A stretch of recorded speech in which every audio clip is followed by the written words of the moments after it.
The dropship soared through Earth's war-torn skies, heading toward one of the last safe havens of the Resistance, an underground facility hidden deep within the Himalayas. The towering peaks and harsh terrain provided natural cover, but as the dropship descended, the team could see the scars of battle etched into the landscape.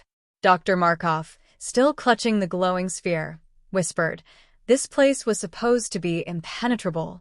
If the Arcturians reach here, there's nowhere left to run." Commander Reynolds addressed the team. "The Resistance Command has been gathering data on Arcturian movements.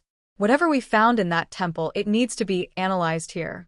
If this sphere can help us fight back, we're going to need every scientist and strategist on board." The dropship landed in a concealed hangar, and the team was immediately greeted by Resistance fighters. General Vega, the head of the Resistance, stepped forward. "You've brought us something important, haven't you? Let's hope it's enough."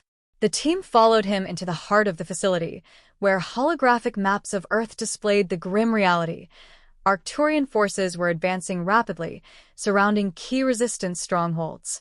In the facility's lab, Dr. Markov worked tirelessly to unlock the secrets of the glowing sphere.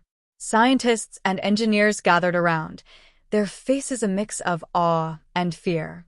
Markov connected the sphere to the lab systems, and it began to project a series of symbols and diagrams. She muttered, "These patterns, they're coordinates. But to where?" One of the scientists gasped. "It's pointing to multiple obelisks across the globe. Each one seems to have a unique frequency." General Vega leaned over the console. "If we can activate these obelisks, can we use them as weapons against the Arcturians?" Markov shook her head. "They're more than just weapons. They're part of an ancient system, something that predates even the Arcturians. If we misuse them, we could trigger something catastrophic." Before they could debate further, an alarm blared through the facility. A voice crackled over the intercom. "Arcturian forces inbound. They've found us." Reynolds grabbed his rifle. "Looks like they're not giving us time to figure this out. Everyone to defensive positions." Outside the facility, the Arcturian assault began with terrifying precision. Dropships descended from the skies, deploying ground troops and towering mechs equipped with devastating weaponry. Resistance fighters scrambled to man their defenses, deploying turrets and barricades. Captain Rhea barked orders to the ground teams. "Hold the line. Do not let them breach the main entrance." The battle raged as the Arcturians pushed forward, their plasma weapons cutting through the Resistance's defenses. Despite the odds, the humans fought with relentless determination, knowing this base was their last stronghold. Inside the facility, Dr. Markov worked frantically, shouting over the chaos. "If we can activate even one obelisk, it might buy us time." Private Lila nodded, her face set with resolve. "Then let's do it. Tell me where to go, and I'll get it done." Markov pointed to a nearby console. "The nearest obelisk is 2 kilometers north of here, but its systems are dormant. You'll need to use this sphere to activate it." Reynolds turned to Lila. "You're not going alone. I'm coming with you. Let's move."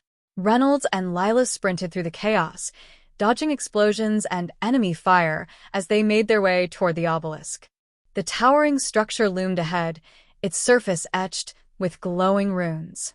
Lila placed the sphere into a socket at the base of the obelisk, and the structure began to hum with energy. The runes lit up, and a deep vibration shook the ground. Reynolds covered her as Arcturian troops closed in. "Hurry up, Lila. We've got company." The obelisk suddenly emitted a burst of light, sending out a shockwave that knocked the Arcturians off their feet. The Resistance fighters in the distance cheered as the enemy lines faltered, but the victory was short-lived. The sky darkened, and an enormous Arcturian warship descended, its weapons charging. The obelisk's activation had drawn their attention, and they weren't going to let it fall into human hands. Just as the warship prepared to fire, the jungle predator appeared once more, leaping onto the battlefield with a ferocity that stunned both humans and Arcturians. It charged toward the obelisk, releasing a burst of energy from a device on its wrist. The warship's weapons faltered as the creature's energy blast disrupted its systems. Reynolds stared in shock. "What is that thing doing?" Lila adjusted her rifle. "I don't care as long as it's helping us." The creature turned to them and growled a single word, "Run." Understanding the urgency, Reynolds and Lila retreated back to the facility as the Obelisk unleashed another wave of energy. The Arcturian forces fell into disarray, but the warship remained, its weapons slowly recovering. Back at the base, General Vega watched the battle unfold on the monitors. That creature, it's not just an ally. It's protecting something, maybe even the Obelisks themselves. Dr. Markov nodded, her voice trembling. We're playing with forces we don't fully understand. But for now, it's buying us time. As the Resistance fighters regrouped, the Arcturian warship unleashed a devastating barrage, obliterating part of the base. Dozens of fighters were lost, but the main command center held.